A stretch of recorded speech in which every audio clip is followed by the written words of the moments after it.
السلام عليكم ورحمة الله وبركاته. إن الحمد لله نحمده ونستعينه ونستغفره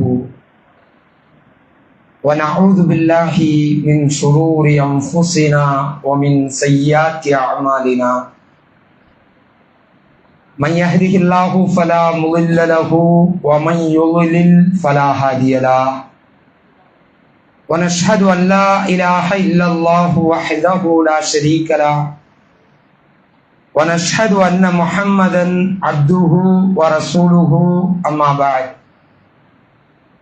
قال الله تعالى في القرآن العظيم والفرقان المجيد: أعوذ بالله من الشيطان الرجيم. بسم الله الرحمن الرحيم.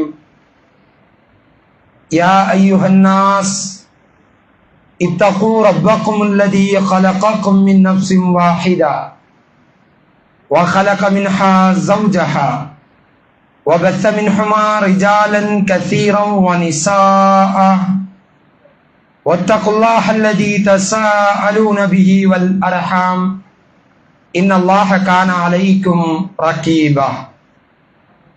يا أيها الذين آمنوا اتقوا الله حق تقاته ولا تموتن إلا وأنتم مسلمون.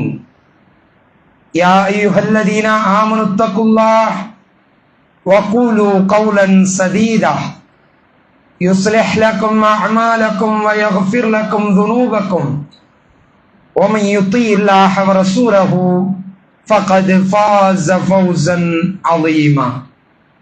رب اشرح لي صدري ويسر لي أمري واحلل عقدة من لساني يفقه قولي. ربي زدني علما. سبحانك لا علم لنا إلا ما علمتنا إنك أنت العليم الحكيم. اللهم صل على محمد وعلى آل محمد كما صليت على إبراهيم وعلى آل إبراهيم إنك حميد مجيد. اللهم بارك على محمد وعلى آل محمد كما باركت على إبراهيم وعلى آل إبراهيم إنك حميد مجيد. கண்ணியத்திற்குரிய அல்லாஹ்வின் நல்லடியார்களே, புகழனைத்தும் ஏக இறைவனாகிய அல்லாஹ் ஒருவனுக்கே உண்டாகட்டுமாக. சாந்தியும் சமாதானமும் உயிரிலும் மேலான முஹம்மது ரசூலுல்லாஹி ஸல்லல்லாஹு அலைஹி வஸல்லம் அவர்கள் மீதும் அவர்களுடைய வழிமுறையை தங்களால் இயன்றவரை பின்பற்றி வாழ்ந்த சத்திய சஹாபாக்கள், சஹாபிய பெண்மணிகளின் மீதும், அனைத்து நல்லடியார்கள் மீதும், குறிப்பாக இங்கே அமர்ந்திருக்கக்கூடிய நம் அனைவரின் மீதும் அல்லாஹுடைய சாந்தியும் சமாதானமும் என்றென்றும் நின்று நிலவட்டுமாக. அல்ஹம்துலில்லாஹ். கண்ணியத்திற்குரிய அல்லாஹ்வின் நல்லடியார்களே, ரமலானுடைய கடைசி ஒற்றைப்படை இரவுல அல்லாஹுடைய ஆலயத்தில் அவனுடைய மார்க்க விஷயத்தை அறிந்து கொள்வதற்காக நாமெல்லாம் ஒன்று கூடியிருக்கிறோம். அல்ஹம்துலில்லாஹ். அல்லாஹ்விற்கே புகழனைத்தும். அல்லாஹ் ரப்புல் ஆலமீன் இப்படிப்பட்ட ஒரு சிறப்பான மாதத்தை, சிறப்பான நாட்களை நமக்கு மீண்டும் ஒரு முறை வழங்கி இருக்கிறான். சென்ற ரமலானில் நம்மோடு வாழ்ந்த பல மனிதர்கள் இந்த ரமலான்ல இல்ல. அல்லாஹ் ரப்புல் ஆலமீன் நமக்கு வழங்கி இருக்கிறான். அல்ஹம்துலில்லாஹ். இன்றைக்கு நாம் நரக நெருப்பை அஞ்சிக் கொள்வோம் என்ற தலைப்பில் சில விஷயங்களை பார்க்க இருக்கிறோம். கண்ணியத்திற்குரிய அல்லாஹ்வின் நல்லடியார்களே, நபிகள் நாயகம் ஸல்லல்லாஹு அலைஹி வஸல்லம் அவர்கள் 1400 வருடங்களுக்கு முன்னால் இந்த இஸ்லாமிய மார்க்கத்தை அந்த மக்களுக்கு எடுத்து சொன்னார்கள். அந்த மக்கள் எப்படி இருந்தார்கள் என்றால், காட்டரபிகளாக இருந்தார்கள். மனித நேயம் என்றால் என்ன என்றே அவர்களுக்கு தெரியாது. கொலைகளை பல தலைமுறைகளாக செய்யக்கூடியவர்களாக இருந்தார்கள். விபச்சாரத்தில் மூழ்கி இருந்தார்கள். இப்படி அனாச்சாரங்களை, ரொம்ப அநியாயங்களை மிக அதிகமாக செய்து கொண்டிருந்த அந்த சமுதாயத்தை நபிகள் நாயகம் ஸல்லல்லாஹு அலைஹி வஸல்லம் அவர்கள் இந்த திருமறை குர்ஆனையும் நபிகளாருடைய பொன்மொழிகளையும் அந்த மக்களுக்கு எடுத்து சொன்னார்கள். அதில் மிக முக்கியமாக இந்த நரகத்தை பற்றி அந்த மக்களுக்கு எச்சரிக்கை செய்தார்கள். அந்த எச்சரிக்கையை உள்வாங்கிய அந்த சமுதாயம் மனித குலத்தின் மிகச் சிறந்த சமுதாயமாக மாறியது. அப்ப அந்த அடிப்படையில இந்த நரகத்தினுடைய வேதனையை நாமும் அறிந்து கொள்ள வேண்டும். குர்ஆன் ஹதீஸ் அடிப்படையில நரகம் என்றால் என்ன என்பதை நாம் எதற்கு தெரிந்து கொள்கிறோம்? நம்முடைய வாழ்க்கையிலும் எப்படி காட்டரபிகளாக இருந்தவர்கள் மனித குலத்தின் மிக சிறந்த மனிதர்களாக, மனித நேயத்திலும் சரி, ஒழுக்கத்திலும் சரி, எல்லா விஷயத்திலும் மிக சிறந்த மனிதர்களாக மாறினார்களோ, அதை போன்று இந்த செய்திகளை அறிந்து கொள்வதன் மூலமாக நம்முடைய வாழ்க்கையிலும் பல மாற்றங்கள் ஏற்பட வேண்டும். இந்த நரகம் எப்படிப்பட்டது? சொர்க்கத்தை பற்றி நபிகள் நாயகம் ஸல்லல்லாஹு அலைஹி வஸல்லம் அவர்கள் சொல்வார்கள், மாலா ஐனுன் ரஅத் வலா உதுனுன் சமிஅத், எந்த கண்களும் பார்த்திராத, எந்த காதுகளும் கேட்டிராத, உள்ளத்தால் கற்பனை கூட பண்ண முடியாதது சொர்க்கம் என்று ரசூலுல்லாஹி ஸல்லல்லாஹு அலைஹி வஸல்லம் அவர்கள் சொல்வார்கள். உலகத்துல எல்லா பொருட்களையும் கற்பனை பண்ண முடியும், ஆமா இல்லையா? சிந்திச்சு பாருங்க. பயான தெளிவா கேளுங்க, பிறகு கேள்வி கேட்கப்படும் பயான்ல இருந்து. அதாவது எல்லா விஷயத்தையும் கற்பனை பண்ண முடியும். ஒரு ஹெலிகாப்டர்ல அப்படியே வந்து மேல இருந்து அப்படியே இறங்கி பயான் பேசுறோம் இப்படின்னு கற்பனை பண்ண முடியுமா? முடியாதா? எல்லா விஷயத்தையும் கற்பனை பண்ண முடியும். ஆனால் சொர்க்கத்தை கற்பனை கூட பண்ண முடியாது என்று சொன்னார்கள் ரசூலுல்லாஹி ஸல்லல்லாஹு அலைஹி வஸல்லம். அவ்வளவு இன்பங்கள் நிரம்பியது அந்த சொர்க்கம். அதே போன்று ஏறக்குறைய அதே போன்று கொடூரமான வேதனைகளை நிரம்பியது இந்த நரகம். அதையும் கற்பனை பண்ண முடியாது என்று கூட சொல்லலாம், அவ்வளவு கொடூரமானது இந்த நரக நெருப்பு. அல்லாஹ் ரப்பல் ஆலமீன் தன்னுடைய திருமறை குர்ஆன்ல சொல்கிறான், ஃபயௌமஇதின் லா யுஅஸிபு அஸாபஹு அஹத், அன்றைய நாளில் அல்லாஹ் தண்டிக்கக்கூடிய அளவிற்கு வேறு யாரும் தண்டிக்க முடியாது என்று இவன் சொல்கிறான். இந்த உலகத்துல பல வேதனைகளை எல்லாம் நம்ம பார்த்திருக்கிறோம். கையில காயம் ஏற்படுகிறது, கை உடைந்து போகிறது, கால் உடைந்து போகிறது. இதனுடைய வலியை, வேதனையை நாம் உணர்ந்திருக்கிறோம். ஆனா இறைவன் சொல்றான், உலகத்துல பல வேதனை பார்த்திருக்கீங்க, மண்டை உடைஞ்சு பார்த்திருக்கீங்க, கை உடைஞ்சு பார்த்திருக்கீங்க, மரண வேதனைகளை எல்லாம் பார்த்திருக்கிறீங்க. ஆனால் இறைவன் சொல்கிறான், அல்லாஹ் நாளை மறுமை நாள்ல தண்டிக்கிறானே, அது மாதிரி யாராலையும் தண்டிக்க முடியாது. கொடூரமான வேதனை நரகத்தினுடைய வேதனை.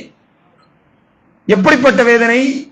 சூரத்துல் பக்ராவில 2வது அத்தியாயம் 22, 23வது வசனத்தில் இறைவன் சொல்கிறான், وَإِن كُنتُمْ فِي رَيْبٍ مِّمَّا نَزَّلْنَا عَلَى عَبْدِنَا فَأْتُوا بِسُورَةٍ مِّن مِثْلِهِ, நம்முடைய அடியாருக்கு நாம் வழங்கிய இந்த வேதத்தில் நீங்கள் சந்தேகம் கொண்டால் இது போன்று ஒரு அத்தியாயத்தை கொண்டு வாருங்கள். 114 அத்தியாயம் திருமறை குர்ஆன்ல இருக்குது.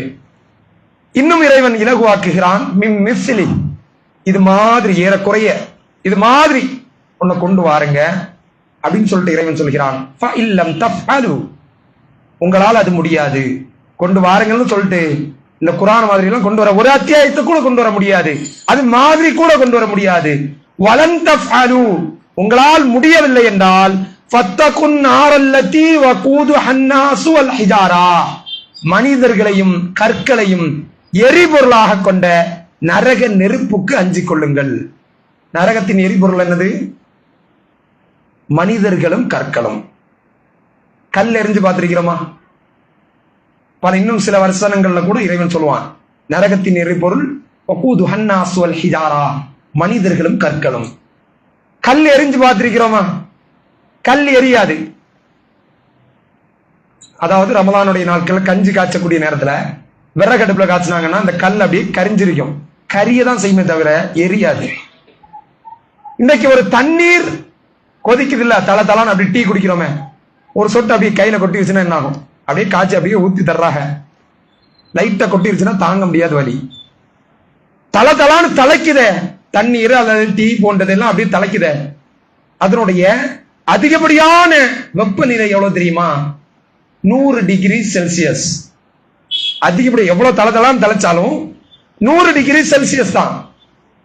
அந்த தண்ணீர், அது தளதளான்னு தலைக்கக்கூடிய தண்ணீர் நம்முடைய மேல ஊத்துனா என்ன ஆகும்? கை வந்து போயிடும்.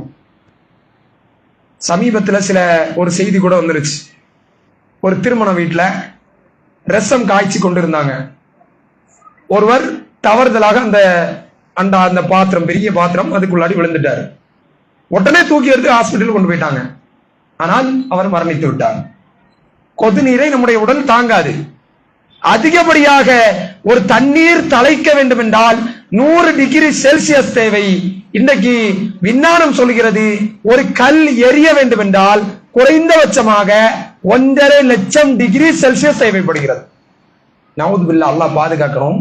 அதனுடைய அந்த வெப்பம் எப்படி இருக்கு யோசிச்சு பாருங்க. 100 டிகிரி செல்சியஸ்ல ஒரு மனிதன் செத்து விடுகிறான்.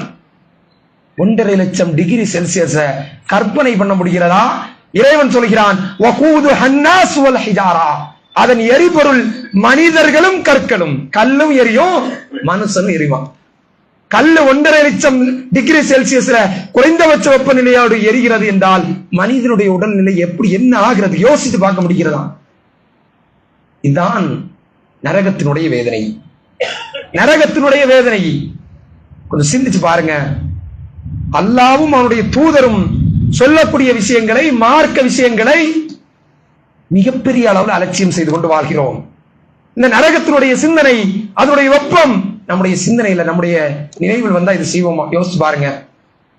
தொழுகையில வீணடிக்கிறோம். ஃபஜ்ருடைய தொழுகை பெரும்பாலும் நமக்கு இல்லை. நவுது பில்லா, அல்லாஹ் பாதுகாத்துக் கொண்டவர்களை தவிர. அப்போ இப்படி வட்டி வாங்குகிறோம், ஹவுஸ் லோன் எடுக்கிறோம், புறம் பேசுகிறோம், ஆபாசம் அசிங்கங்களில் மூழ்கி கிடக்கிறோம், சினிமா சீரியல்கள்ல விழுந்து கிடக்கிறோம். இப்படி ஒவ்வொரு அநியாயங்களை செய்து கொண்டிருக்கிறோம். சிறிய தவறுகள்ல மூழ்கி இருக்கிறோம். அல்லாஹ் பாதுகாக்கணும். சில பேர் பெரும் பாவங்களிலும் மூழ்கி இருக்கிறார்கள். இப்படி தவறுகளை செய்து கொண்டிருக்கிறோமே, அந்த தவறுகளுக்கு பாவ மன்னிப்பாவது தேடுகிறோமா? யோசிச்சு பாருங்க. எப்படியாவது மரணித்துதான் ஆகணும். கண்டிப்பா அனைவரும் மரணத்தை சந்தித்தே ஆக வேண்டும். நாளை மறுமை நாள்ல விசாரணை நடந்தே ஆகும். இது எல்லாரும் நம்புறோம். எப்படி நாம் சந்திக்க இருக்கிறோம்? சிந்திச்சு பாருங்க.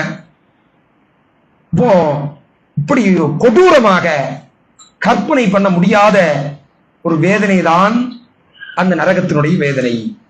இந்த ஒரு வேதனை போதுமானது. இதை சிந்திச்சு பார்த்தாலே போதுமானது. 1.5 லட்சம் டிகிரி செல்சியஸ் குறைந்தபட்சம். அது நரகத்தினுடைய நெருப்பு எவ்வளவு வெப்பம் என்பது அல்லாஹ்க்கு தான் தெரியும்.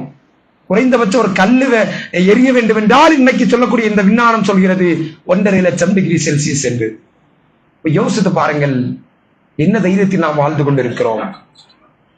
ஒரு 70 வருடம் 60 வருடம் இந்த உலக வாழ்க்கைக்காக அந்த நிரந்தரமான மறுமையினுடைய வாழ்க்கையை வீணடித்துக் கொண்டிருக்கிறோம். அல்லாஹ் ரப்பல் ஆலமீன் பாதுகாக்க வேண்டும். இன்னும் சொல்ல வேண்டும் என்றால், இந்த நரகத்தினுடைய வேதனை எப்படிப்பட்டது? இந்த உலகத்துல ஒரு காயம் ஏற்படுகிறது என்றால் அதுக்கு ஒரு மருத்துவம் பார்க்குவோம். சில நேரங்கள்ல, சில காலங்கள்ல அந்த வலிகள் நின்று விடுகிறது.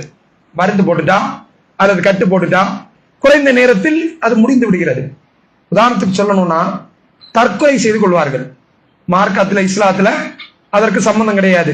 தற்கொலை செய்யக்கூடியவர்களுக்கு கடுமையான நாளை மறுமை நாள்ல நரகத்திலும் எதை வைத்து தற்கொலை செய்தாரோ அது மாதிரி செய்து கொண்டிருப்பார் என்றெல்லாம் ஹதீஸ்கள் வருது. ஒரு புரிதலுக்காக சொல்கிறேன்.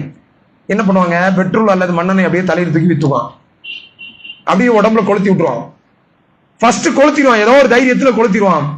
வலி தாங்க முடியாது. நெருப்பு அப்படியே உடலுடைய சதைகளையும் தோள்களையும் எலும்புகளையும் அப்படியே உருக்கக்கூடிய நேரத்தை தாங்க முடியாது. அப்படியே கத்துவான் பாருங்க, கத்திக்கிட்டு அங்க இங்க ஓடுவான். வலி தாங்க முடியாது. சில நேரங்கள் கழிந்ததற்கு பிறகு அப்படியே கீழே விழுந்துருவான். வலி முடிஞ்சிருச்சு, வலி முடிஞ்சிருச்சு. ஆனால் அல்லாஹ் ரப்பல் ஆலமீன் சொல்கிறான், லா யமூதுன ஃபீஹா வலா யஹ்யா. அந்த நரகத்துல மரணமும் கிடையாது, வாழ்வும் கிடையாது.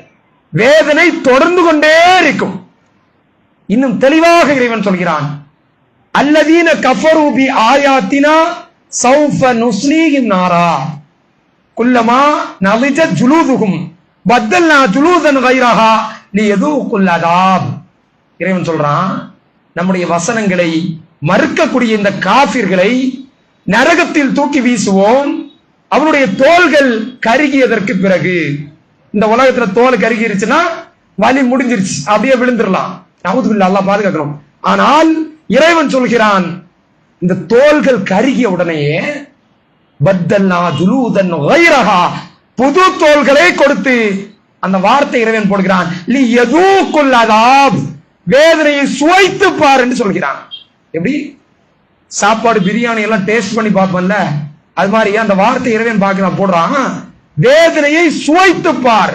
தோல் கருகிருச்சா அடுத்து உடனே புது தோல் சுவைச்சுட்டே இரு. அல்லதீன கஃபரு பி ஆயாத்தினா, நம்முடைய வசனங்களை மறுத்த காபிர்களுக்கு இப்படிப்பட்ட கொடூரமான வேதனைகளை, ஏற்கனவே சொன்னதை மாதிரி குறைந்தபட்ச வெப்பநிலை 1.5 லட்சம் டிகிரி செல்சியஸ், உடல்களை மனிதர்களும் கற்களும் எரிபொருளாக இருக்கும், எரிக்கப்படும் உடம்பு. எப்படி தோல் கருகி போயிரும், புது தோல் கொடுக்கப்பட்டு தொடர்ந்து கொண்டே இருக்கும் வேதனை. இந்த உலகத்துல ஒரு 70 வருடம் 60 வருடத்திற்காக நாளை மறுமையில நிரந்தர நரகம். நவுதுபில்லாஹ், அல்லாஹ் பாதுகாக்கிறோம். நம்மளால் கற்பனை பண்ண முடியாது கொடூரமான வேதனை இந்த நரகத்தினுடைய வேதனை. இந்த உலகத்துல ஒரு நெருப்பை நாம் மூட்டுகிறோம் என்றால் யார் மூட்டுவா? நம்முடைய மனைவி, நம்முடைய தாய், நம்முடைய பிள்ளைகள். யாராவது அடுப்புல நெருப்பை பத்த வைப்பாங்க. நரகத்தில் யார் பத்த வைப்பது தெரியுமா? நாருல்லாஹில் மூக்கதா, அல்லாஹுவால் மூட்டப்பட்ட நெருப்பு. ஏன் இவ்வளவு கொடூரமா இருக்குன்னா, அல்லாஹ்க்கு நமக்கு வித்தியாசம் இருக்குல்ல. நம்ம என்ன பண்ணணும்? ஒரு வீடு கட்டணும்னா அதுக்கு முகடு கட்டணும், சைடு பில்லர் கட்டணும், தூண் கட்டணும், பேஸ்மெண்ட் போடணும், இப்படி நம்ம கட்டணும். ஒரு வீடு, சாதாரண ஒரு வீடு கட்டிடம் கட்ட வேண்டும் என்றால் அல்லாஹ் ரப்புல் ஆலமீன் இவ்வளவு பிரம்மாண்டமான வானத்தை படைத்திருக்கிறான். எங்கே தூண் காணும்? தூண் இருக்குதா? அல்லாஹ்வுக்கு. அல்லாஹ்வுடைய படைப்புக்கும் நமக்கு டிஃபரெண்ட் இருக்குல்ல. நம்ம மூட்டக்கூடிய நெருப்பே இவ்வளவு வெப்பம் என்றால் அல்லாஹ் மூட்டக்கூடிய நெருப்பு எப்படி இருக்கும்? இறைவன் சொல்கிறான், நாருல்லாஹில் மூக்கதா, அல்லாஹுவால் மூட்டப்பட்ட நெருப்பு, அல்லாஹுவால் மூட்டப்பட்ட நெருப்பு. அப்ப நாம் சிந்தித்து பார்க்க வேண்டும். மார்க்கத்தை ஒவ்வொரு பேரும் இந்த ரமலானுடைய நாள்ல, ஒற்றைப்படை நாள்ல நம்மிடத்தில் இருக்கக்கூடிய தவறுகள், பாவங்கள், இதுல இருந்து நம்மை நாமே திருத்திக் கொள்ள வேண்டும். என்ன தவறு? ஒவ்வொரு பேரும் ஒவ்வொரு தவறுல இருப்போம், ஒவ்வொரு பாவங்கள் செய்திருப்போம். சிறிய தவறுகள் செய்திருந்தால் ரசூலுல்லாஹி ஸல்லல்லாஹு அலைஹி வஸல்லம் அவர்கள் சொன்னார்கள், இன்னி அஸ்தக்ஃபிருல்லாஹ வ அத்தூபு இலைஹி ஃபீ குல்லி யௌமின் மிஅத்து மர்ரா, தினமும் அல்லாஹ்விடத்துல 100 முறை நான் பாவ மன்னிப்பு கேட்கிறேன். அல்லாஹ் சொல்றான் திருமறை குர்ஆன்ல, லியக்ஃபிர லக்கல்லாஹு மா தகத்தம மின் தன்பிக வ மா தஅக்கர், நபியே உங்களுடைய முன்பின் பாவத்தை எல்லாம் நான் மன்னித்து விட்டேன்னு சொல்றான். ரசூலுல்லாஹ் இன்னொரு பாவம் செய்தாலும் அதையும் மன்னித்து விட்டேன் என்று இறைவன் சொல்கிறான். அந்த முஹம்மது ரசூலுல்லாஹ் தினமும் அஸ்தக்ஃபிருல்லாஹ் 100 முறை சொல்கிறேன் என்று சொன்னார்கள். அப்ப நாமெல்லாம் ஏமாத்துறோம். அப்ப நாம் பாவ மன்னிப்பு அதிகமா தேடணும். அது மட்டுமல்ல, திருமறை குர்ஆனுடைய வசனம், இன்னல் ஹஸனா யுத்ஹிபுன ஸய்யிஆத், நிச்சயமாக நன்மை இருக்கிறதே அது தீமையை அழித்துவிடும். நிறைய நல்ல அமல் செய்யணும், நிறைய உபரியான தொழுகையில் தொழலாம், அதிகமான திக்ருகளை செய்யலாம். நபிகளார் சொன்னார்கள், திக்ருகள் சொல்வதன் மூலமாக உங்களுடைய நாவுகளை ஈரப்படுத்திக் கொண்டே இருங்கள். சும்மா வாயிருந்தா ஈரமாகாது. அல்லாஹ் திக்ரு செய்யும்போது நாவுகள் ஈரமாகும். மஸலுல் லதீன யذ்குரு ரப்பஹு வல்லதீன லா யذ்குர் மஸலுல் ஹய்ய் வல் மய்யித், அல்லாஹ்வை நினைவு கூறக்கூடிய உள்ளத்திற்கும் அல்லாஹ்வை நினைவு கூறாத, திக்ரு சொல்லாத, குர்ஆன் ஓதாத உள்ளத்திற்கும் உள்ள உதாரணம் உயிரோடு இருப்பவருக்கும் இறந்த ஜனாசாவிற்கும் உள்ள உதாரணம் தாங்க. அல்லாஹ்வை நினைவு கூறினால் உயிரோடு இருக்கிறீர்கள் என்று அர்த்தம். அல்லாஹ்வை நினைவு கூறவில்லை என்றால், திக்ரு செய்யவில்லை என்றால், நம்ம சொல்லிக்கிறான் எனக்கு கண் இருக்கி கை இருக்கி பேசுறேன் நடக்கிறேன் வைக்கிறேன்னு, அல்லாஹ் சொல்றான் ஜனாசாவிற்கு சமம் என்று நபிகளார் சொன்னார்கள். அப்போ அதிகமான திக்ருகள் செய்வதன் மூலமாக, அதிகமான தான தர்மங்கள் செய்வதன் மூலமாக, அதிகமாக பாவ மன்னிப்பு தேடுவதன் மூலமாக நம்முடைய சிறிய பாவங்களை அழிக்க முடியும். பெரிய பாவத்தை எப்படி அழிக்கிறது? பெரிய பாவத்தின் பக்கம் போய்விடாதீர்கள். நபிகளார் சொன்னார்கள், திருமறை குர்ஆன் ரசூலுல்லாஹி ஸல்லல்லாஹு அலைஹி வஸல்லம் அவர்கள் சொன்னார்கள், சிறிய பாவத்தை, மனிதர்கள் என்றால் எல்லாருக்கும் ஏற்படக்கூடியது, குல்லு பனி ஆதம யுஹ்திஉ பில்லைலி வன்னஹார், ஆதமுடைய மக்கள் அனைவரும் இரவிலும் பகலிலும் தவறு செய்யக்கூடியவர்கள். இது பெரிய தவறா சிறிய தவறா? சிறிய தவறு. பெரிய தவறை இறைவன் மன்னிக்க வேண்டும் என்றால் ஹதீஸ்களை பார்க்க முடியும். ஒரு நபித்தோழர் வருகிறார், யா ரசூலுல்லாஹ், இஸ்லாத்தை நான் ஏற்றுக்கொள்ளணும், அப்படியே கையை கொடுக்கிறார், பைஅத் செய்வதற்காக கொடுக்கிறார், உறுதிமொழி கொடுக்கிறார். கொடுத்தவர் திடீர்னு கையை எடுத்துக்கிறார். ரசூலுல்லாஹ் கேட்டாங்க, தோழரை என்னாச்சு? உடனே அவர் சொல்றாரு, யா ரசூலுல்லாஹ், நான் இஸ்லாத்தை ஏற்பதற்கு முன்னால் அவ்வளவு அநியாயங்கள் செய்திருக்கிறேன், அவ்வளவு அக்கிரமங்கள் செய்திருக்கிறேன். நான் இஸ்லாத்துக்கு வந்தால் என்னுடைய பாவங்கள் எல்லாம் மன்னிக்கப்படும் அப்படின்னு ஒரு சர்டிபிகேட், ஒரு தகவல் உறுதிப்படுத்தினாதான் நான் இஸ்லாத்துக்கு வருவேன் அப்படின்னு சொல்றாரு. ரசூலுல்லாஹி ஸல்லல்லாஹு அலைஹி வஸல்லம் அவர்கள் சொன்னார்கள், யார் இஸ்லாத்தை ஏற்றுக்கொள்கிறாரோ அவருடைய முந்தைய பாவம் எல்லாம் மன்னிக்கப்படுகிறது அப்படின்றாங்க. யார் ஹஜ்ஜி செய்கிறாரோ அவருடைய முந்தைய பாவம் எல்லாம் மன்னிக்கப்படுகிறது அப்படின்றாங்க. யார் ஹிஜ்ரத் செய்கிறாரோ அவருடைய முந்தைய பாவம் எல்லாம் மன்னிக்கப்படுகிறது. பெரும் பாவங்கள் இருந்தாலும் இந்த 3 விஷயம் இருந்தால் மன்னிக்கப்படும். அதை தாண்டி திருமறை குர்ஆனுடைய வசனம், இன்னல்லாஹ லா யக்ஃபிரு அன் யுஷ்ரக பிஹி, அல்லாஹ் ரப்பல் ஆலமீன் அவனுக்கு இணை கற்பித்தால், ஷிர்க் வைத்தால், அதே நிலையில் மரணித்தால் அதை மன்னிக்கவே மாட்டான். வ யக்ஃபிரு மா தூன தாலிக், அதற்கு கீழ் நிலையில் உள்ள பாவங்களை தான் நாடியவர்களுக்கு மன்னிப்பான். ஒருவர் பெரிய தவறை செய்துட்டாரு, அல்லாஹ்ட்ட அழுது தொழுது கேட்டுக்கொண்டே இருக்கிறார், பாவ மன்னிப்பு கேட்டுக்கொண்டே இருக்கிறார். நம்ம சொல்றோம், நீ பெரிய தவறு செய்துட்டா ஒன்னெல்லாம் அல்லாஹ் மன்னிக்க மாட்டான், நீ நரகத்துக்கு தான் போவா. இப்படி நம்ம சொல்றதுக்கு எந்த தகுதியும் கிடையாது. அல்லாஹ் ரப்பல் ஆலமீன் நாடினால் எதை வேணாலும் மன்னிப்பான். மன்னிப்பானா மாட்டானா நமக்கு தெரியாது, அல்லாஹ்க்கு தான் தெரியும்.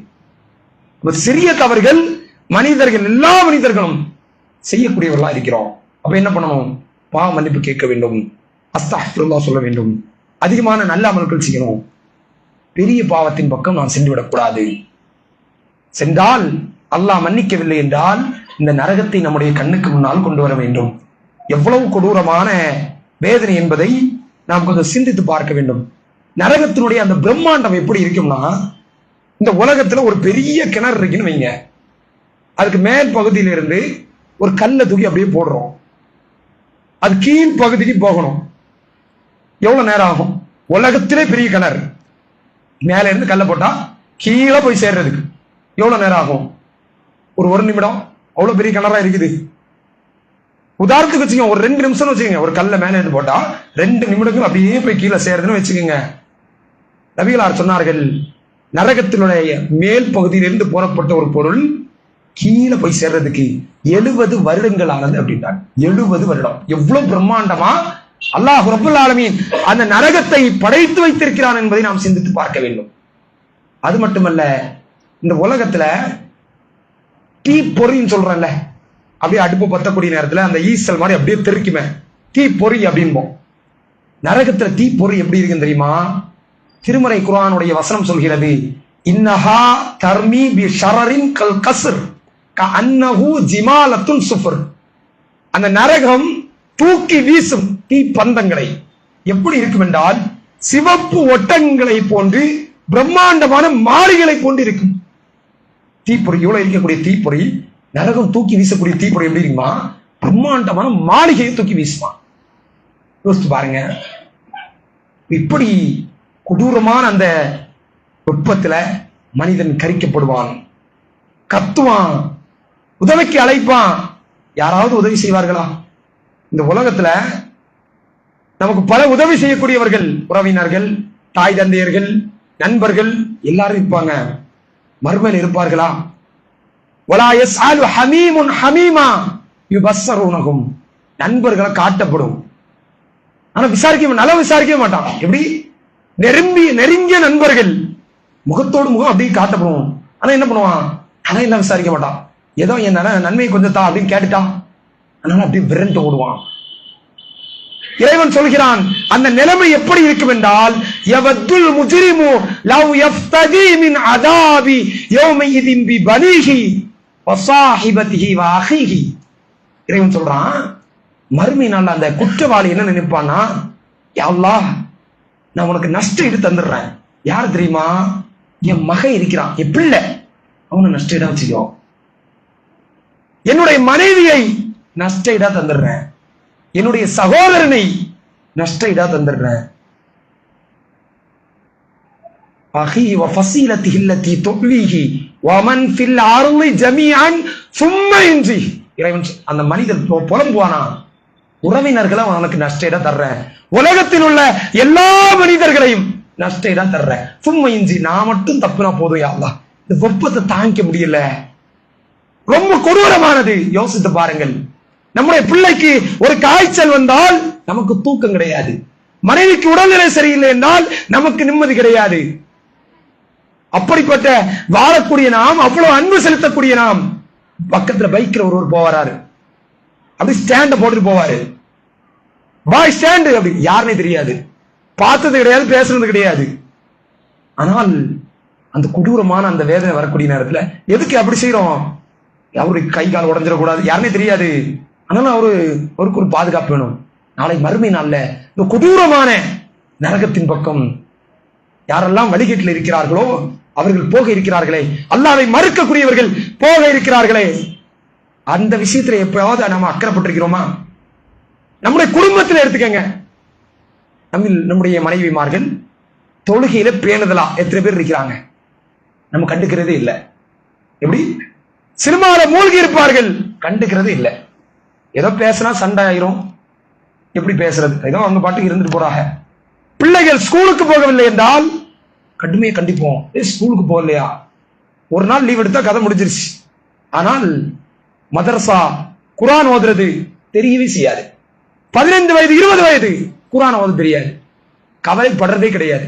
மதரசாவுக்கு போகலையா, பிரச்சனையே கிடையாது. தொழுகைக்கு வரவில்லையா, எந்த பிரச்சனையும் இல்லை. ஜும்மா இல்லையா, எந்த பிரச்சனையும் இல்லை. சிந்தித்து பாருங்கள், அந்த பிள்ளைகள் கற்பனை பண்ண முடியுதா? அந்த நரகத்தில் இருந்தால் நவுது பில்லாஹ், அல்லாஹ் பாதுகாக்கணும். நம்முடைய மனைவிமார்கள் நரகத்தில் இருந்தால் யோசிச்சு பாருங்க, அந்த சிந்திக்க கூட முடியாது நம்மளால. நாம் அந்த நரகத்துக்கு இருந்தால் நவுது பில்லாஹ், அல்லாஹ் பாதுகாக்கணும் அனைவரையும். ஒரு ரொம்ப கொடூரமானது. இந்த உலகத்தினுடைய நெருப்பை விட அந்த நரகத்தினுடைய நெருப்பு 69 மடங்கு அதிகமானது. எப்படி ரசூலுல்லாஹ் சொன்னாங்க, இந்த உலகத்தில் உள்ள நெருப்பை விட இந்த நெருப்பு பார்க்கிறோமே, இந்த பெரிய பெரிய ஊர்களை எல்லாம், பெரிய பெரிய பல ஏக்கர் நிலங்களை எல்லாம், காடுகளை எல்லாம் அழிக்கிறது, அந்த பிரம்மாண்டமான அந்த நெருப்பு ஊரே தூக்கி போட்டு சாப்பிடுத அந்த நெருப்பு நரகத்தினுடைய நெருப்பின் வெப்பத்தை ஒப்பிட்டு பார்க்கக்கூடிய நேரத்துல 69 மடங்கு அதிகம் என்று ரசூலுல்லாஹி ஸல்லல்லாஹு அலைஹி வஸல்லம் அவர்கள் சொன்னார்கள் என்றால் நரகம் எப்படி இருக்கும் யோசித்து பாருங்க. மனிதர்கள் தவறு செய்யக்கூடியவர்கள். திருமறை குர்ஆன் சொல்கிறது, இன்னல்லாஹ லா யுகையிரு மா பிகௌம் ஹத்தா யுகையிரு மா பி அன்ஃபுஸிஹிம். ஒரு சமுதாயம் அவர்களாக மாறுகின்றவரை அல்லாஹ் மாற்ற மாட்டான். நாமே திருத்திக்கிறோம். இவ்வளவு தவறு செய்துட்டு இருந்தேன், கொஞ்சம் கொஞ்சமா குறைச்சிக்கிறேன். தொழுகை என்பதே எனக்கு இல்ல, இன்னையில இருந்து தொழுக ஆரம்பிக்கிறேன். ஃபஜர் தொழுகை இல்ல, ஃபஜர் தொழ ஆரம்பிக்கிறேன். புறம் பேசிக் கொண்டிருந்தேன், ஆபாசத்தில் மூழ்கி இருந்தேன், சினிமாவில் இருந்தேன், சீரியல்ல மூழ்கி இருந்தேன். கொஞ்சம் கொஞ்சமாக அதுகளை விலக்கிவிட்டு நன்மையின் பக்கம் ரமலானுடைய மாதம் மிகப்பெரிய வாய்ப்பு கிடைத்திருக்கிறது. அந்த இறையச்சத்தை கொஞ்சம் கொஞ்சமாக நாம் அதிகரிக்க வேண்டும். ஏற்கனவே சொன்னதை போன்று மறுமையில் யாரும் நமக்கு உதவி செய்ய மாட்டார்கள். பல அவசரங்கள் வருகிறது. அன்றைய நாள்ல மனைவி, பிள்ளை, தாய், தந்தை எல்லாம் விரண்டு ஓடுவாங்க. ஏதோ நல்ல நன்மையை கேட்டுருவானோ அப்படின்னு விரண்டு ஓடுவார்கள். ரொம்ப கொடூரமாக இருக்கும். யோசிச்சு பாருங்க, இந்த உலகத்தில் உள்ள நெருப்பு தாங்கிக்க முடியுதா நம்மளால? அதோட 69 மடங்கு அதிகம்னா எப்படி இருக்கும் யோசித்து பாருங்கள். இப்படி ஒவ்வொரு விஷயத்தையும் நம்ம சீர்திருத்தி கொள்வதன் மூலமாக அந்த நரக நெருப்பிலிருந்து நாம் பாதுகாப்பு பெற முடியும். இன்னும் சொல்லணும்னா இது மிக முக்கியமான ஒரு விஷயம். ஜக்காத் அப்படின்னு ஒரு விஷயம் இருக்கு. சதக்கா, ஜக்காத். ஜக்காத் என்றால் அது கடமை, சதக்கா அப்படின்னா விரும்பி செய்யறது, நம்மளா விரும்பி கொடுக்கிறது. இந்த ஜக்காத்துடைய விஷயத்துல குறிப்பா சொல்லணும்னா தௌஹீத்வாதிகள் எப்படி இருக்கிறாங்கன்னா, இப்படி 70% பேர் அதற்குரிய முறையான ஜக்காத்து கொடுக்கிறதே கிடையாது. சொல்லப்படுகிற ஆய்வறிஞர்கள் சொல்றாங்க, ஆலிம்கள் சொல்றாங்க, எப்படி 70% பேர் அதை பத்தியான எந்த புரிதலும் கிடையாது. என்ன செய்யறாங்க? ஒரு 10 ரூபா கொடுக்குறாங்க, 5 ரூபா கொடுக்குறாங்க, 100 ரூபாய் கொடுக்குறாங்க, 1000 ரூபாய் கொடுக்குறாங்க, முடிஞ்சு சக்காத்து கொடுத்துட்டோம். அதாவது இந்த பிச்சை கொடுக்குறோம்னு சொல்லுவோம்ல, இது மாதிரி கொடுக்குறாங்க, சக்காத்து முடிஞ்சிருச்சு இப்படி நினைக்கிறாங்க. சக்காத் என்பது அது ஏழைகளுடைய சொத்து. 10.5 பவன் நகை அல்லது அதற்கு சமமான அளவு சொத்து இருந்தால் நம்ம என்ன பண்ணணும்? 100 ரூபாய்க்கு 2 ரூபாய் 50 காசு வச்சு ஜக்காத்து கொடுக்க வேண்டும். 100 ரூபாய்க்கு 2 ரூபாய் 50 காசு. ஒருவருக்கு 1 கோடி ரூபாய் அளவுக்கு வீடு இருக்குது அல்லது சொத்து இருக்குது அல்லது நகை இருக்குது, அவர் எவ்வளவு ஜக்காத்து கொடுக்கணும் தெரியுமா? 2.5 லட்சம் ரூபாய் ஜக்காத்து கொடுத்தே ஆக வேண்டும். 50 லட்சம் ரூபாய் சொத்து இருக்குது. இது பெரும்பாலானவர்களிடத்துல 40 லட்சம் ரூபாய் வீடு கட்டி இருப்பாங்க, 50 லட்சம் ரூபாய் வீடு கட்டி இருப்பாங்க, அல்லது சொத்து வச்சிருப்பாங்க, அல்லது நகை வைத்திருப்பார்கள். எவ்வளவு ஜக்காத்து கொடுக்கணும் தெரியுமா? 1,25,000 ரூபாய் ஜக்காத்து கண்டிப்பாக கொடுத்தே ஆக வேண்டும். அது ஏழைகளுடைய சொத்து. அதுல கொடுக்கிறோமா? யோசிச்சு பாருங்க. பெரும்பாலானவர்கள் கொடுப்பது கிடையாது. கணக்கு அது ஒரு பெரிய விஷயமாவே எடுத்துக்கிறது கிடையாது. ஏதோ 10 ரூபா, 50 ரூபா, 20 ரூபா, 5 ரூபா, 2 ரூபா கொடுத்துக்கிட்டா முடிஞ்சிருச்சு அப்படின்னு நினைக்கிறோம். இது மிகப்பெரிய ஒரு ஆபத்தான ஒரு விஷயம் என்பதை நம்ம புரிந்து கொள்ள வேண்டும். திருமறை குர்ஆனுடைய வசனம் சொல்லும், அஷைத்தானு யாயிதுகுமுல் ஃபக்ர். ஷைத்தான் இருக்கிறானே, உங்களுக்கு வறுமையை கொண்டு பயமுறுத்துவான். ஜக்காத்து கொடுத்துறாரப்பா, பிச்சைக்காரனா ஆயிடுவா, கொடுக்க விட மாட்டான். ஜக்காத்து கொடுக்கிறது இல்ல. எந்த அளவுக்குன்னா, ஒரு 2 வருடத்துக்கு முன்னாடி ஒரு 10-12 பவன் நகை ஒரு இடத்துல இருக்குது. அதை விற்பதற்காக சும்மா ஒரு சாதாரணமா எடை போட்டு அதனுடைய மதிப்பு என்ன அப்படின்னு பார்த்துட்டு வர்றோம். அதனுடைய மதிப்பு 7 லட்சம் ரூபாய். ஒரு 2 வருடத்துக்கு முன்னாடி 10-12 பவுன் கொஞ்சம் முன்ன பின்ன இருக்கும். இப்போ அதே நகையை மீண்டும் அதனுடைய மதிப்பு என்ன அப்படின்னு மதிப்பிட போனால் 14 லட்சம். இப்படி 14 லட்சம். அதுக்குரிய ஜக்காத் எவ்வளவு வரும்னா, தோராயமா சொல்றேன், கொஞ்சம் முன்ன பின்ன ஆகும், ஒரு 40,000 ரூபாய் ஜக்காத் வரும். சைத்தா விடுவானா? 40,000 ஜக்காத்து கொடுக்க போறியா? 40,000 ஜக்காத்து கொடுக்க போறியா? 2 வருடத்துல 7 லட்சத்தை 14 லட்சமாக ரப்புல் ஆலமீன் ஆக்கி தந்திருக்கிறான். அதை மறைச்சுவான். 10 லட்சம் ரூபாய்க்கு சொத்து வாங்கியிருப்போம் 2 வருடத்துக்கு முன்னாடி, இப்ப 30 லட்சம் ஆயிருக்கும். அதை சைத்தான் மறைச்சிருவான். 50,000 ஜக்காத்து கொடுக்க போறியா? வறுமை வந்துராது. ஷைத்தான் ஏமாற்றக்கூடியவன், நரகத்தின் பக்கம் கொண்டு சேர்த்துருவான். சிந்தித்து பார்க்க வேண்டும். ஆனா என்ன பண்ணுவாரு? ஜக்காத்து கொடுக்க மாட்டாரு. ஏழைகளுக்குரியது அது, ஜக்காத்து கொடுக்க மாட்டார். கடமை, ஃபர்து தொழுகை எப்படி கடமையோ ஜக்காத்து கொடுத்தே ஆக வேண்டும், கொடுக்க மாட்டார். என்ன பண்ணுவாரு? நல்லா இருந்துட்டு இருப்பாரு, திடீர்னு நெஞ்சு வலி வந்துடும், அப்படியே ஹார்ட்டை பிடிச்சிருவாரு. உடனே ஹாஸ்பிட்டல். அங்க போய் பார்த்தா ஹார்ட் அட்டாக் வந்துருச்சு. இப்ப என்ன பண்ணணும்? ஆபரேஷன் பண்ணணும். எவ்வளவு? 2 லட்சம். சொத்து ஒண்ணு இல்லையே, ஒண்ணும் பிரச்சனை இல்லை, வீடை வித்துக்கலாம். எப்படி? ஜக்காத்து கொடுக்கறதுக்கு எதுவுமே 100 பவன் நகை இருக்கும், அதுல 2.5 பவுன் விக்கிறதா? வித்தா ஜக்காத்து கொடுக்கிறது. சொத்து இல்லை, எல்லாமே நகையா இருக்கு, இடமா இருக்குது, நிலமா இருக்குது, இதை எப்படி வித்து கொடுக்கிறது? இப்படி பேசுவோம். ஏதோ நோய் வந்துட்டு வைங்க, சொந்த வாழக்கூடிய வீடை கூட வித்து கொடுக்கிறது தயார். அதுக்கு தயாரிப்போம். எத்தனை லட்சம் வேணாலும் ஹாஸ்பிட்டலுக்கு கொடுத்துக்குவோம். ஜக்காத் கொடுக்க மாட்டோம். நவுது பில்லாஹ், அல்லாஹ் பாதுகாக்கணும். ஜக்காத் நம்முடைய பொருளாதாரத்தை தூய்மைப்படுத்துகிறது. திருமறை குர்ஆனுடைய வசனம் நம்மளை தூய்மைப்படுத்துகிறது. நம்முடைய பாவங்களை மன்னிக்கப்படுகிறது ஜக்காத் கொடுப்பதன் மூலமாக. இதுக்கெல்லாம் இப்படி ஷைத்தான் வறுமையை கொண்டு அவன் பயன்படுத்துவான், கொடுக்க விட மாட்டான். ஜக்காத்தை கொடுக்காதவர்களுக்கு கடுமையான தண்டனை இருக்கிறது. ஜக்காத் யாருக்குரியது? லில் ஃபுகரா, ஏழைகளுக்குரியது, வறியவர்களுக்குரியது, பலகீனமானவர்களுக்குரியது. ஒரு 8 தன்மை இறைவன் போடுகிறான் திருமறை குர்ஆன்ல. 8 சாராருக்கு ஜக்காத் உரியது. யோசிச்சு பாருங்க. அல்லாஹ் ரப்புல் ஆலமீன் நமக்கு உணவை தந்திருக்கிறான், உடல் ஆரோக்கியத்தை தந்திருக்கிறான். இந்தியாவில் சொல்லப்படுது 30 கோடி மக்கள் இரவு நேர உணவு இல்லாமல் தூங்க செல்கிறார்கள். எத்தனை பேரு? 30 கோடி மக்கள் இரவு நேரம் சாப்பிடுறதுக்கு சாப்பாடு கிடையாது. நம்ம சாப்பாடை வச்சுட்டு சாப்பிடாம தூங்க போறோம். அப்போ அந்த சக்காத் அவர்களுக்குரியது. நமக்கு கை கால்கள் சிறப்பா செயல்படுது, அல்ஹம்துலில்லாஹ். பலருக்கு கை செயல்படாது, கால்கள் செயல்படாது, கண் பார்வை செயல்படாது, அவர்களுக்குரியது சக்காத். அப்போ அந்த சக்காத்துடைய சொத்தை கொடுத்தாக வேண்டும். கொடுத்து பழகி பாருங்கள். அல்லாஹ்வுடைய அந்த பரக்கத்தை, அந்த அருளை நாம் நம்புவோம். அதான் இஸ்லாம் சொல்லி தருகிறது. யம்ஹகுல்லாஹு ரிபா வ யுர்பிஸ் ஸதகாத். அல்லாஹ் சதக்காவை, தர்மத்தை வளரச் செய்கிறான், வட்டியை அழிக்க செய்வான், அழித்து விடுவான். வட்டி நம்ம பார்வையில் வெளியே பார்க்கும்போது அப்படியே அதிகமாகிற மாதிரி தெரியும், அல்லாஹ் அழிச்சிருவான். சதக்காவை, தர்மத்தை வளரச் செய்வான். நபிகளார் சொன்னார்கள், மா நகஸத் ஸதகத்துன் மின் மால். ஜக்காத் இருக்கிறதே, தர்மம் இருக்கிறதே, ஒருபோதும் உங்களுடைய பொருளாதாரத்தை குறைக்காது என்று சொன்னார். இறை நம்பிக்கை என்னது? அல்லாஹ் அவனுடைய ஒரு தூதரும் ஒரு விஷயத்தை சொன்னா உறுதியா நம்பணும்.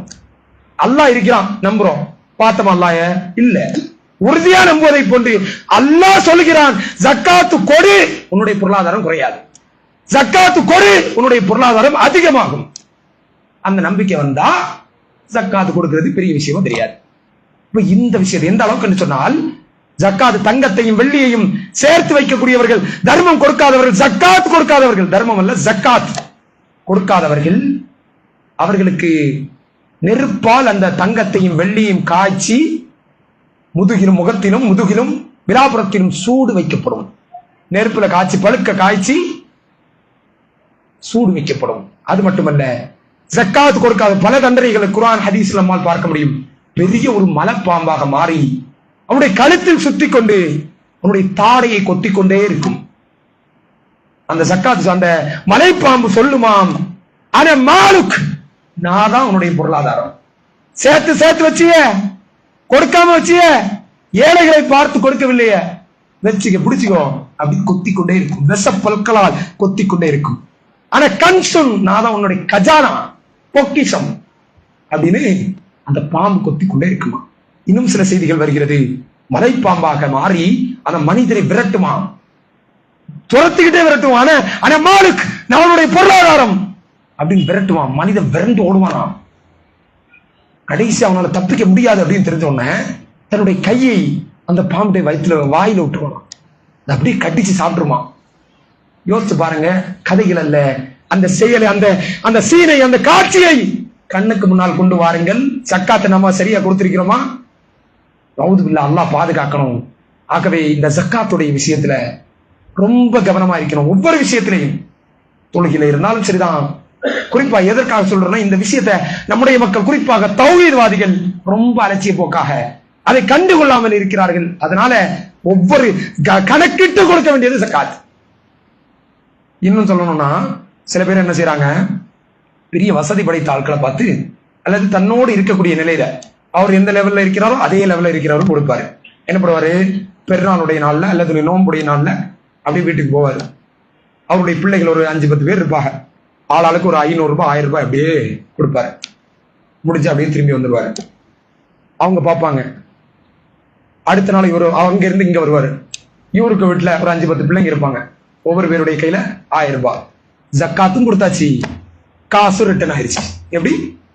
ஜக்காத்தும் கொடுத்துட்டோம், நம்ம அங்க கொடுத்தோம், அவங்க இங்க கொடுத்தாங்க, காசு ரிட்டர்ன் ஆயிடுச்சு. இது யாரு? அல்லாவே ஏமாத்துறது. எப்படி? அல்லாவே ஏமாத்துறான். ஜக்காத்து ஏழைகளுக்குரியது. ரசூலுல்லாஹ்விடத்துல 2 பேர் திடகாத்திரமான சம்பாதிக்குவதற்குரிய உடல் ஆரோக்கியம் உள்ளவர்கள் வந்தார்கள். ஜக்காத்தை கேட்டாங்க. ரசூலுல்லாஹ் சொன்னாங்க, சம்பாதிப்பதற்கு ஆரோக்கியம் உள்ளவர்களுக்கு ஜக்காத்து கிடையாது, அது ஏழைகளுக்குரியது அப்படின்றாங்க. ஏழைகளுக்கு கொடுக்க வேண்டும். இந்த விஷயத்தை நாம் கவனமாக இருக்கணும். கணக்கிட்டு ஜக்காத்து கொடுக்க வேண்டும் என்பதை நாம் புரிந்து கொள்ள வேண்டும். இந்த விஷயம், இது இந்த ஜக்காத்தை கொடுக்காத இருப்பதன் காரணத்தினால கூட நரகத்துக்கு போய்விடுவோம். நவுதுபில்லாஹ், அல்லாஹ் பாதுகாக்கும். நபித்தோழர்கள் சாதாரணமா இந்த ஜக்காத்தை எடுக்கல. ரசூலுல்லாஹ்வுடைய காலகட்டத்தில் ஜக்காத்து கொடுத்து வந்தாங்க. ரசூலுல்லாஹ் மௌத்தான உடனே ஒரு கூட்டம் என்ன சொல்லுச்சு, ஜக்காத் ரசூலுல்லாஹ்க்கு மட்டும் தான் கொடுக்கிறது, உங்களுக்கு எல்லாம் தரமாட்டேன். யாரு? அபூபக்கர் சித்திக் ரலியல்லாஹு அன்ஹு அவர்கள் ஆட்சி தலைவராக பொறுப்பேற்கிறாங்க. ஜக்காத் தரமாட்டேன் அப்படின்னாங்க. அபூபக்கர் சித்திக் ரலியல்லாஹு அன்ஹு அவர்கள் ஒரு மென்மையான குணம் படைத்தவர். நாம எல்லாம் ஹதீஸ்கள்ல வரலாறுகள்ல படித்திருக்கிறோம்.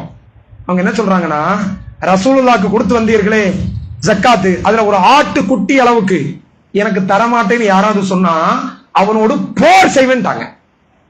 எப்படி? ஜக்காத்து கொடுக்கல, போர்னா என்னது?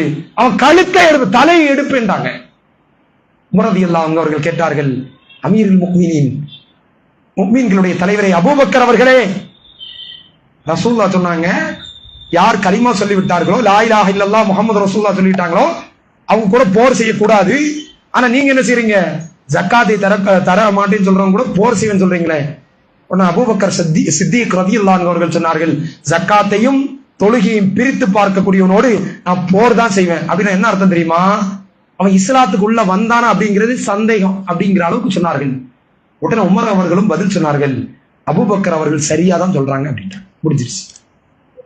சிந்தித்து பார்க்க வேண்டும். இது ரொம்ப ரொம்ப மிக முக்கியமான ஒரு விஷயமாக இருக்கிறது. அந்த நரகத்தின் பக்கம் நம்மளை கொண்டு சேர்த்து விடும். நஊது பில்லாஹ், அல்லாஹ் நம்மை பாதுகாக்க வேண்டும். நரகத்துல குறைந்த தண்டனை, பெரிய தண்டனை எல்லாம் பார்த்துட்டோம். குறைந்த தண்டனை கேள்விப்பட்டிருக்கலாம் இந்த ஹதீஸ். நெருப்பு கங்குகள் கால் கீழ்ப்பகுதியில பாதங்கள்ல வைக்கப்படும். நெருப்பால செருப்புன்னு வச்சுக்கீங்களேன், காலுக்கு கீழ்ப்பகுதியில வைக்கப்படும். அதனுடைய வெப்பத்தின் காரணத்தினால அப்படியே மூளை உருகி காதுகளை வழியா வழிய ஆரம்பிச்சு. இப்படி ஒரு எவ்வளவு கொடூரமான ஒரு குறைந்த தண்டனை. இப்படி நாளை மறுமை நாள்ல நன்மையும் தீமையும் நிறுத்தப்படும். மீசானுடைய திராசுன்னு சொல்றோம்ல, அம்மாமன் சகுலத் மவாசீனுஹு ஃபஉலாயிக ஹுமுல் முஃப்லிஹூன். யாருடைய நன்மையுடைய அந்த எடை கனமாக இருக்கிறதோ அவர் வெற்றி பெற்று விட்டார். அவர் வெற்றி முடிஞ்சிருச்சு. நன்மையுடைய திராசு அதிகமாயிருச்சு. அம்மாமன் ஹஃபத் மவாசீனுஹு, எவருடைய அந்த நன்மையினுடைய திராசு எடை குறைவாக இருக்கிறதோ, உலாய்கல்லதீன ஹஸிரு, அவர் நஷ்டவாளி. நம்முடைய வசனங்களுக்கு அநியாயம் செய்ததன் காரணத்தினால அவர் நஷ்டவாளி. வசனங்களுக்கு எப்படி அநியாயம் செய்யறது? குர்ஆனுடைய உபதேசங்களை புறக்கணித்து வாழ்வதால் அவருடைய எடை, அந்த மீசானுடைய திராசுடைய எடை குறைந்தது. அதனால அவர் நஷ்டவாளியை மாறிட்டார். இப்ப நாம் சிந்திக்க வேண்டிய விஷயம், நன்மை அதிகமாயிட்டா உடனே சொர்க்கம், நன்மை கொஞ்சம் குறைஞ்சிருச்சுன்னா எவ்வளவு குறைகிறதோ அவ்வளவுக்கு நரக வேதனை அனுபவிக்கணும். எப்படி? ஒரு நன்மை குறைஞ்சுன்னா அதற்கு ஏற்ற அளவுக்கு நரக வேதனை.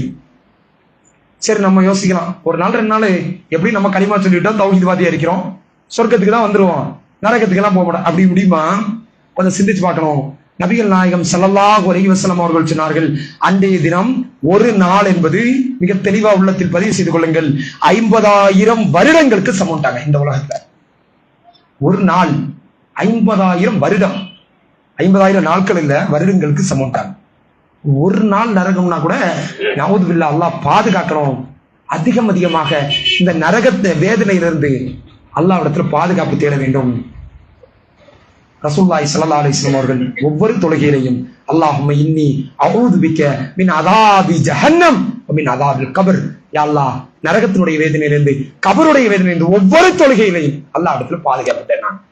அதிகமாக துஆ செய்தார்கள். ரப்பனா ஆத்தினா ஃபித் துன்யா ஹஸனா வ ஃபில் ஆখিরাতি ஹஸனா வ கினா அதாபன்னார். இந்த உலகத்திலும் எங்களுக்கு நன்மையை வழங்குவாயாக, மறுமையிலும் எங்களுக்கு நன்மையை வழங்குவாயாக, நரகத்தினுடைய வேதனையிலிருந்து எங்களை பாதுகாப்பாயாக. அதிகமாக துஆ செய்தார். இறுதியாக கடைசி பகுதிக்கு வர்றோம். நரகவாசி அல்லாஹ்விடத்துல உணவு கேட்பான். இந்த உலகத்துல சுவையான பல உணவுகளை இறைவன் கொடுப்பான், அதையெல்லாம் சாப்பிட மாட்டான். என்ன பண்ணுவான்? மதுவை தான் போய் அருந்துவான், சிகரெட் தான் போய் பிடிப்பான், கஞ்சா தான் பயன்படுத்துவான், மார்க்கம் தடுத்த வட்டியை தான் போய் வாங்குவான். இப்படி வாங்கக்கூடியவன் நாளை மறுமை நாள் அல்லாஹ்ட்ட கேட்பான், யா அல்லாஹ் எனக்கு கொஞ்சம் உணவு தா யா அல்லாஹ் அப்படின்னு. அல்லாஹ் ரப்பல் ஆலமீன் உணவை கொடுப்பான். ஜக்கூம் என்று சொல்லக்கூடிய ஒரு மரம் கொடுப்பான், இன்னொரு முள் செடியை கொடுப்பான், அதை சாப்பிடும், அதையும் சாப்பிடுவான். எப்படி? முள் செடியை கொடுப்பானா அதையும் மனிதன் சாப்பிடுவான். ஏன்? அந்த அவ்வளவு கொடூரமான வேதனை, பசி, சாப்பிடுவான். அப்படி போய் தொண்டையில விக்கிக்கும், மாட்டிக்கும். வெளியும் வராது, உள்ளேயும் போகாது. தாங்க முடியாது, இன்னும் கேட்பான் சாப்பாடு. அல்லாஹ் ரப்புல் ஆலமீன் சீல் சலத்தை கொடுப்பான். சீல் சலம்னா என்னது? கையில காயம் எல்லாம் ஏற்படுச்சுன்னா அதுல இருந்து ஒரு சீல் சல மாதிரி வருமே, அது அல்லாஹ் கொடுப்பான். இறைவன் சொல்லுறான், திருமறை குர்ஆன் சொல்கிறான், லா யஅகுலுஹு இல்லல் காத்திஊன், பாவியை தவிர வேற யாரும் சாப்பிட மாட்டாங்க. அவ்வளவு கேவலமா இருக்கும். இந்த உலகத்துல எவ்வளவோ சுவையான உணவை தந்தான் இறைவன். ஆனா இந்த மனிதன் வட்டியை தான் தேடி போய் சாப்பிட்டுட்டு இருந்தான், மதுவை தான் தேடி போய் சாப்பிட்டுட்டு இருந்தான். அல்லாஹ் ரப்புல் ஆலமீன் மறுமையில இந்த உணவு கொடுப்பான், அதையும் அந்த மனிதன் சாப்பிட ஆரம்பிச்சுவான். அப்படியே தொண்டையில மாட்டிக்கும். தண்ணீரை கேட்பான், தண்ணீரை இறைவன் கொடுப்பான், கொது நீரை கொடுப்பான். எப்படி கொதிக்கணும்னா கொஞ்சம் சிந்திச்சு பாருங்க, கண்ணுக்கு முன்னாடி கொண்டு வாருங்க. அந்த தண்ணீரை பார்த்த உடனே முகம் கருகிடும். எவ்வளவு ஒப்பான அவுதுபில்லா, அல்லாஹ் பாதுகாக்கணும். ஆனால் அந்த நரகவாசி என்ன பண்ணுவானா, தாங்க முடியாது, அந்த தண்ணீரை குடிப்பானா. எவ்வளவு வேதனையா இருக்கு.